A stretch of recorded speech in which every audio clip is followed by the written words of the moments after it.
What's up, y'all? I'm back out here on the range, as you can see behind me, on another nice sunny day. It's actually supposed to get up to right at 60 today, so should be a great day to do some testing. I've got a few really interesting things on the agenda, and we're gonna start it out with a little 40 Smith & Wesson. So we got the jelly contraption ready to roll with the chronos and 2 fresh blocks of gel. No test at all done in these yet, so you'll get a nice crystal clear picture of what happens. Heavy clothing barrier, of course, with the layer of denim, fleece, and 2 layers of cotton t-shirt. And what we got for this one here is some AAC. This is PSA's house brand, America's Ammo Company. This is their 40 Smith & Wesson 180 grain loaded with the XTP projectile. Now, velocity on the box here is saying 1,000 feet per second. That kind of worries me because that's a little slower than I'd like to see for 180 grain XTP. Those things really like to be moving. Now, that being said, I have tested the 10 mil in this AAC and it was 180 grain. I'm assuming it's probably the same exact projectile.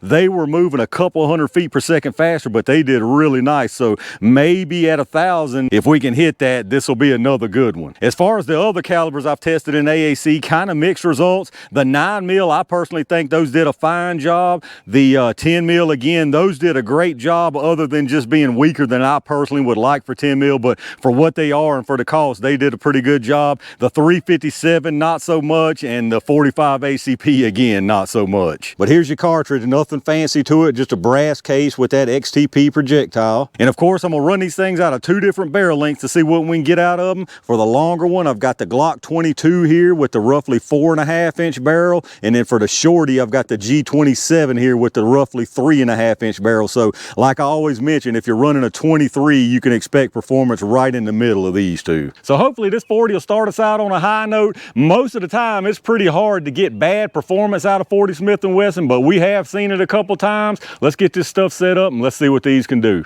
All right, let's see how fast we can get these things moving, y'all. I'm gonna do a 5-round average from each one. We'll start with this G22 first.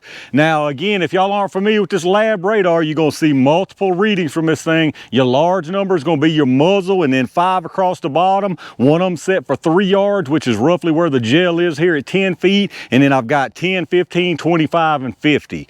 So remember now, this is saying 1,000 feet per second. So if we're gonna see close to that, it's gonna be out this G22. Out of the 10 mil, I know we didn't exactly hit what was on the box. I think we didn't anyway. We may have come close to it, but let's see what happens here. See if we can hit that 1,000.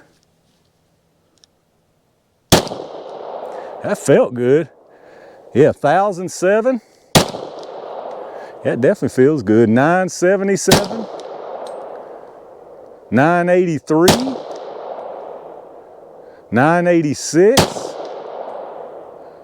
And 987, so really consistent. Didn't quite hit 1,000 except for one of them though. Let's check out the average. All right, so we had a 5-round average of 988, an extreme spread of 30, and a standard deviation of 11.2. So that first round was the one that went over 1,000. It was 1,007. The lowest was 977. So not the 1,000 on the box, and at 977, that does kind of worry me with 180 grain XTP. Let's get it reset and see what the 26 does. All right, let's see what this 27 does. I think I've been calling this thing a 26 the whole time, but y'all know what I meant. Glock's got so many different doggone numbers, I can't even keep up with them. So let's see what it does. So again, 1,000, we didn't hit it on that, so we definitely ain't gonna hit it on this, but curious to see what we do get.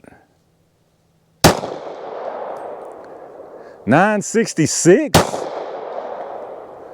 959,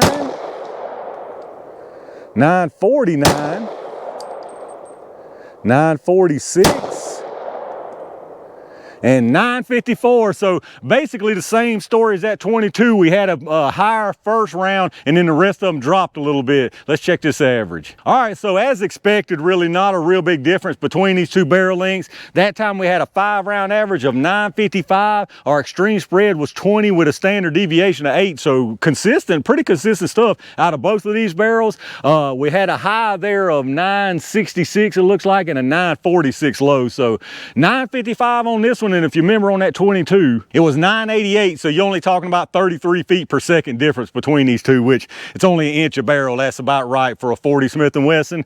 As far as what these things are going to do in the gel, I am pretty worried about them. I'll just tell you right now, 180 grain XTP projectile, it wants some speed to do right, but maybe these things have got just enough. Let's get this stuff set up and y'all know what time it is. All right, y'all, it's I got a bad feeling jelly time. I'm gonna put one from each barrel length into the gel, starting with this 22 first. I just think this stuff's in trouble just because of the velocity. I don't think it's moving fast enough. I really do hope I'm wrong. It's hard to get 40 wrong. We've seen it again a couple of times, like I mentioned before, just because I think it was moving too slow. I can't really remember, but let's see what happens. This one might be okay.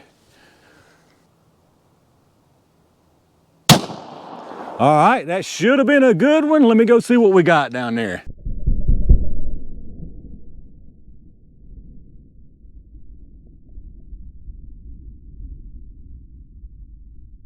All right, that's actually a lot better than I thought it was gonna do down there, but that being said, based on what I'm seeing right there, I got a feeling we're in trouble with this 27 right here. Well, let's see what happens. Hopefully I'm wrong again.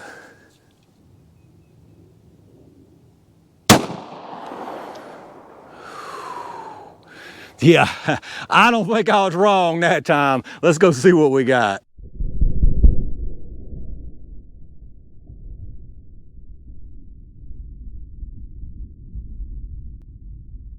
All right, let's check out what we got down here. Pretty much what I expected after seeing those velocities. This stuff is just moving too slow. That's all there is to it. On the top here, you can see this one is the one from the 22. Now, there's a bunch of disruption right here, but there's no doubt that that's a bunch of tumbling, multiple times tumbling. I suspect what happened here is it started tumbling and then we got some partial expansion, as you'll see, but all of that disruption from tumbling there carries on through this first block. Looks like it dumped some cloth there finally at the end into the second block and sitting down there backwards and upside down. It's got some expansion from some pedals that I can see on this side, but nothing like it should have. And then after seeing that partial expansion like that, I knew we were in big trouble. Right down below it, that's the one from the 27. It comes in here, no expansion whatsoever. Just a straight line carries through this first block into the second block and all the way through that second block, straight on through and straight out the other end. And one thing interesting about this is these were very, very close in velocity. I think within under 20 difference in velocity at the block between these two. So you were probably right there at the edge. And that's why I say this one right here probably only got that partial expansion after it started tumbling. But as far as the penetration on this one, you got exactly 18.5 inches. So really nice penetration. Don't get me wrong, and looking at this in a vacuum, this is nice performance, but it was still really low velocity for what it should be moving. And that right there, I can tell you right now, that's just pure chance whether you're going to get that every time. And then of course, no measurement needed on the one from the 27. It cleared 32 inches of gel. Here's your close-up look. Again, that's some very impressive disruption right there, but it's probably 99.99% due to the tumbling. And on the bottom, you can see that one had nothing. If we follow them on through here, again, that first one into the second block, you can see definitely not full expansion. Keep following this other one all the way through this block here and straight out the other side. And then from above, same deal here. You can follow it on through here into the second block. As far as projectile from above, there's your another look. Carrying on through with this 27, clean out the end down here. All right, let's check out this one projectile we've got here, y'all. Definitely just very irregular partial expansion. Again, my personal opinion is that's because of the tumbling, and that's probably the only reason that we got the expansion here that you did. You can see really jagged. There are a couple of the pedals of the jacket actually broken off in the gel, and you can see they're nowhere near the expansion that you're supposed to get out of this thing. But let's do some quick measurements on it. I'll get the weight. It started at 180 and it's at 178.7. So again, I can see some jacket in the gel, so no doubt it lost a little bit. And that is kind of surprising just because of the velocity that thing was moving. But maybe once it started spreading out, the tumbling just broke it off. And then as far as the size on it, this is going to be very irregular. You got 476, 515, and 542. So again, really irregular. You can just tell parts that's got the jacket are a little larger and then smaller where it didn't open up. And there you have it, y'all, the XTP loaded AAC in 40 Smith & Wesson. Pretty bad performance out of this stuff in my opinion. Low velocity, very, very inconsistent performance. I think the only reason this one opened up again is because it started tumbling. It only had about 10 to 15, less than 20 feet per second more than the one out of the 27, and the 27 total failed. So I think this right here is pure chance whether you would get any performance or total fail out of this 22. It really is a shame because all they need to do is spice this stuff up a little bit. I mean, it's very, very simple to get a 40 Smith & Wesson round to perform well. You've got plenty of room to get this stuff moving fast like it needs to be. For whatever reason, they just chose not to do it in this case.